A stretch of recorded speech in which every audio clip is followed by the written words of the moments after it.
Alexis Arnold Basse, en juillet dernier, le Sénégal a quand même fait une belle performance contre le Kenya. Quelles sont les perspectives qui s'ouvrent après cette belle performance? Voilà, donc en juillet dernier au Kenya, il y a eu un tournoi préqualificatif pour la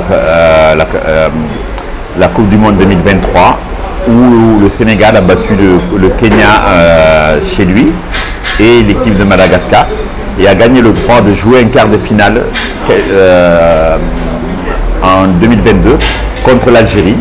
C'est pour le Sénégal va participer au tournoi final qualificatif pour la Coupe du Monde 2023 en France. Voilà, et c'est une belle opportunité pour le rugby à 15 sénégalais qui a vraiment des possibilités avec le nouveau staff qui a été mis en place et sans jeter l'opprobre sur le staff précédent. Et ensuite, au niveau des féminines, elles ont joué il y a quelques semaines, il y a quelques jours, un tournoi en Tunisie. Voilà, c'était la première fois que l'équipe nationale du Sénégal féminine jouait en rugby à 15. Et elles ont perdu de peu contre la Tunisie. Et elles ont battu largement la Côte d'Ivoire. Elles ont terminé deuxième du tournoi de Tunis. Et ça laisse des perspectives pour les futures compétitions, puisque c'était quand même la première fois qu'elles participaient dans une compétition de rugby à 15. Et voilà, donc pour le moment, les feux sont ouverts au niveau du rugby sénégalais, un peu moins au niveau des U19 qui ont été beaucoup moins performants lors du tournoi du Kenya également au mois de juillet. Et l'année prochaine en France, il y a un grand événement pour le rugby. Oui, c'est ça, c'est les 8 meilleures équipes, les 8 équipes restantes vont participer à un tournoi final dont le vainqueur va partir en Coupe du Monde en France en 2023, tombera dans la poule de la France des All Blacks. Voilà, donc ça va être une grosse opportunité et une belle exposition pour l'équipe qui va être qualifiée. Et l'équipe finaliste partira en barrage contre une équipe d'Amérique centrale ou d'Amérique pour se qualifier, quoi. Et le Sénégal est bien placé. Mais le Sénégal tombe en quart de finale contre l'Algérie. Voilà. Arnold Basse, le rugby c'est un sport violent ou pas? Non, le rugby n'est pas un sport violent. Le rugby est un sport d'affrontement, un sport de combat collectif, mais n'est pas un sport violent. Au rugby, si vous donnez un coup de poing à un joueur, vous êtes expulsé. Si vous donnez un coup de pied à un joueur, vous êtes expulsé. Vous savez que les blessures qu'il y a, par exemple, au football, avec des tacles par derrière ou avec des tacles à hauteur des chevilles ou des genoux, sont plus graves qu'au niveau du rugby. Mais le rugby est un sport de combat collectif où il y a des chocs, où il y a des affrontements, mais ce n'est pas un sport de violence. La manière dont on voit les gens tomber... Oui, c'est un sport de combat collectif. Alors vous voyez par exemple, au niveau des gros gabarits, pour la conquête du ballon, les gens vont s'affronter, se mettre des coups d'épaule, se plaquer. Un plaquage, c'est quoi? C'est attraper sous les épaules son adversaire, le ceinturer et l'amener au sol. Et après, une fois qu'il est au sol, les gens vont venir se disputer le ballon. Et c'est là où il y a ces affrontements qui peuvent paraître violents et agressifs. Mais si vous mettez un coup de poing, un coup de tête à un joueur ou autre, vous allez être sanctionné et vous allez être expulsé. Et par rapport à ça, ce n'est pas un sport violent.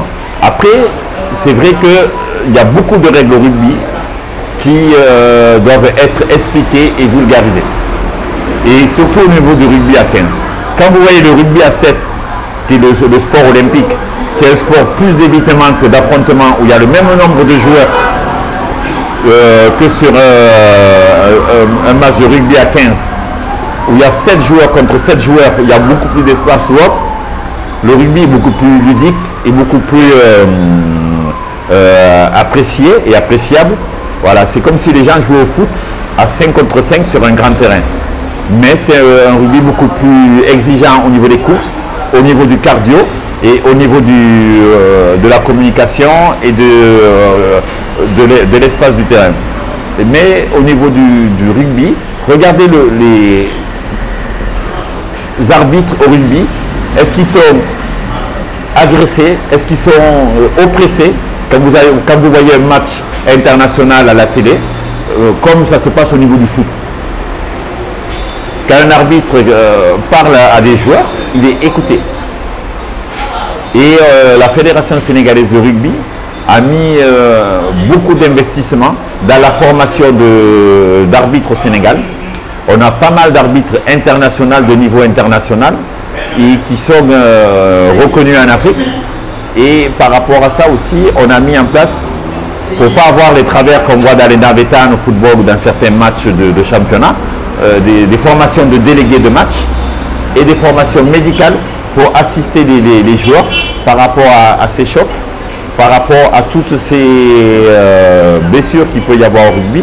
On s'est vraiment organisé par rapport à ça. Le rugby au Sénégal, me semble-t-il, est si délaissé, marginalisé qu'il paraît que même quand vous allez en compétition, on ne vous remet pas le drapeau officiel. Est-ce que cela est vrai? Ah, peut-être qu'on n'est pas des Sénégalais, peut-être qu'on est des Gambiens ou des Guinéens, mais c'est vrai que le drapeau officiel, on nous l'a rarement remis. Voilà, et pourtant on part défendre le pays des lions de la Teranga. Hein. Voilà, peut-être que politiquement, on pèse moins. C'est-à-dire que quand vous voyez les navetans avant c'était les vacances d'été. Maintenant les navetans ça dure 6 mois. Parce que politiquement, les navetans ça drive beaucoup de monde. Et ça pèse. Et notre pays. Voilà, ou à la lutte.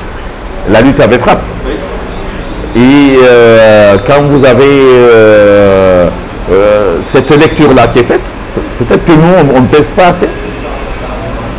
Voilà, mais j'espère que ça va interpeller les autorités, parce que je pense que chaque Sénégalais qui va se battre pour le pays de la Teranga mérite d'avoir le drapeau national et le soutien. Alexis Armel Basse, Africa Globe vous remercie. Je rappelle à nos internautes que vous êtes coach de rugby et professeur d'échecs. Donc ce soir, vous nous avez accordé cet entretien pour parler justement de vos deux passions. Comment est-ce que le rugby fonctionne ici au Sénégal et quelle est la place du jeu d'échecs également au Sénégal? Merci encore.